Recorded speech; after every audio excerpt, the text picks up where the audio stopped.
then I got donations from many of my friends who thought this is a really great idea. And I made a whole bunch of copies so that I could give them away for free at conventions. I brought a whole bunch, and they're gone now. That's awesome. And I also want you to know that they're on the Risen Bull Rangers website for free download. Yeah! So if you're interested, if you didn't get one and you'd like to hear this, go to the Rangers website, and right on the home page it says Gospel of John Project. You click on it and you can download 2 big monster files. So like, start downloading, go get a college education, and come back and it'll be done downloading. Okay, I think that's kind of up to date. I'm doing a lot of conventions this year, and Akon is always one of my favorites. It's kind of like home because I live in Houston and I work up here in Dallas a lot. So I'm so glad you guys are here. You have made this an amazing weekend. Will you run? Sure. I mean, I have to be back in Nashville by tomorrow morning. You rock MMA! yeah, give them a big hand.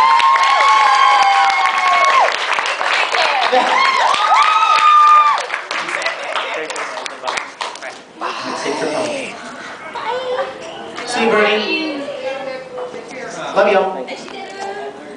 Okay, why don't we just turn it over to talking with you guys? So I've done enough blabbing. Let's talk. Who's got a question about something? By the way, let me just start off by saying I will not be doing the Colonel Mustang is Dead Sexy tonight. So just be nice to me. Be nice to me. Okay? One more time. No.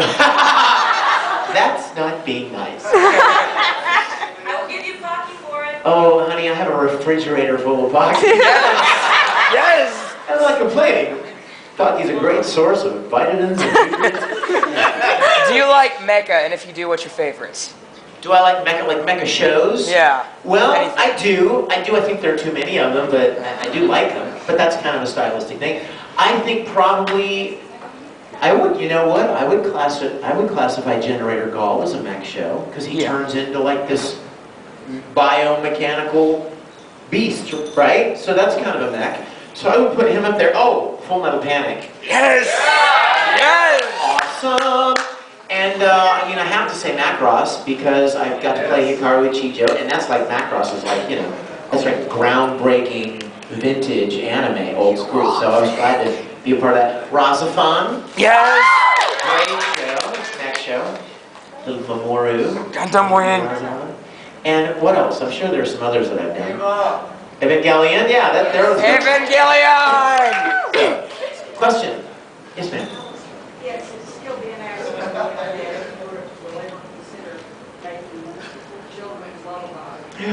See, there are so many things I want to do. That's an awesome idea. If I would ever consider making a children's lullaby CD or something. I would love to. You guys, I would totally love to. I would love that. You know, that reminds me of a funny story about my piano CD. They sell it at my church's bookstore. The church where I go has a bookstore. They sell, books and music and stuff like that. And they sell it there. And one of the people in my church came up to me one day and they said, "We just want to thank you for your piano CD." And I was like, "Well, appreciate that, And usually you hear that people buy it and they like listen to it in their car on the way home from work, or after a long day at school or whatever, just to kind of relax and take the edge off. And this couple said, "We just had a newborn baby.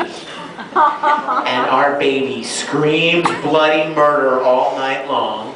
We haven't been able to get any sleep, and we bought your CD and we put it on a boombox in the baby's room, and the baby goes right to sleep." Aww. And I was like, "So what are you saying? It's boring?" No. So you just never know, right? You never know how it'll be used. So I would love to do that. I've had requests to do like a remix album of all like rave beat kind of, some of my songs, like Nothing I Won't Give. Remix is on one of my CDs, and there's also a remix that somebody did of Je n'ai pas de mots, which is a kind of a ballad song that I wrote, and I would love to do like more of those. There's just one word that's always plaguing me. Money? Time. I just don't have any time to do it. Those things take time, especially if you want to do them well. And so that's a great idea. I would love to do that. I've been saying I was going to do a Christmas CD for 3 years, and next thing I know, it's October. I don't have, too late. Another year's gone by. Yes. Believe it. Sorry, I can't help it. What's the favorite anime I've played? Like an anime character I've played? You guys, I know you. If you've watched YouTube, you're like, oh, I've heard this a million times. It would be impossible for me to pick one, my friend. Pick Dart. Dart. Dart. Good. That was easy. Kogaji. It's impossible. Because you know what? You guys mention all these characters, and I have this flood of emotions about each one of them, and something that I love about them. And I mean, I love so many things about different characters that I played that it would be impossible to just pick one. If you'd have asked me that 10 years ago, I would have been like, oh, Gaul, Generator Gaul, love him. He's a cool character, so much fun. Or Hiroki Takasugi from Princess Nine, what a great character. But then, I got to play, you know, Kurt Weber in Full Metal Panic. And then I got to play Broly. And then I got to play Dark, the Angel. And then I got to play Fugashi and Sayuki. And then I got to play Ed.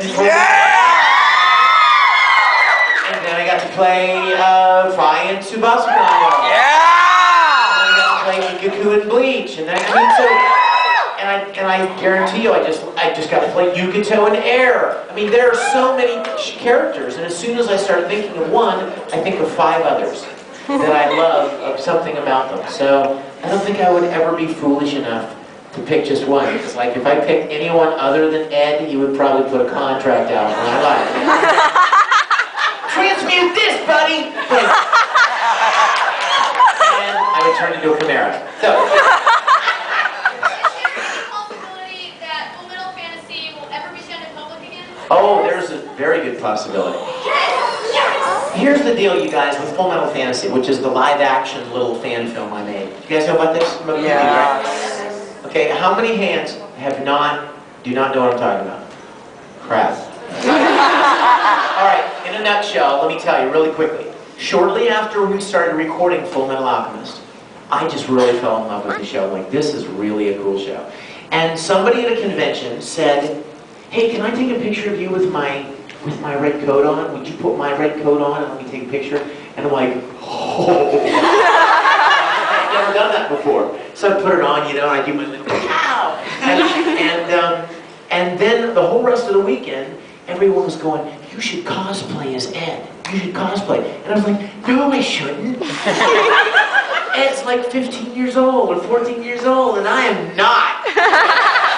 You're smart enough. And so I flew home from that convention wondering to myself, what would be a story, a plausible story where a grown man could cosplay as this anime character?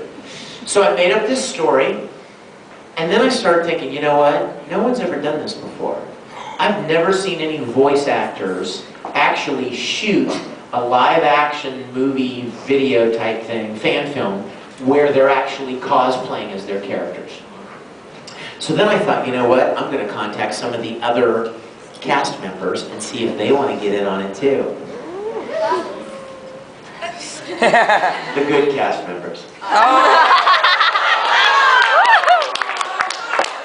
All for the Peach Freaks, man. That's hate. I love you, Travis. This is for you, baby.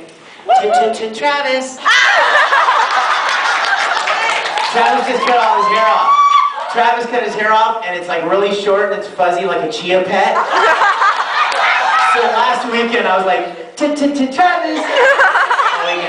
Anyway, so I got together. I called all of these other characters, voice actors that played characters in the show. Caitlin Glass, Mike McFarlane, Aaron Dismuke, Chris Sabat, Christine Otten, lots of them. And they all made Monica Real, and they all made their own costumes. And we got together on one weekend in Houston, along with like 30 anime fans that came out to be extras in the thing. There's not anybody here that was in it, is there? Were you in Full Metal Fantasy? Really? Oh, baby! I love you.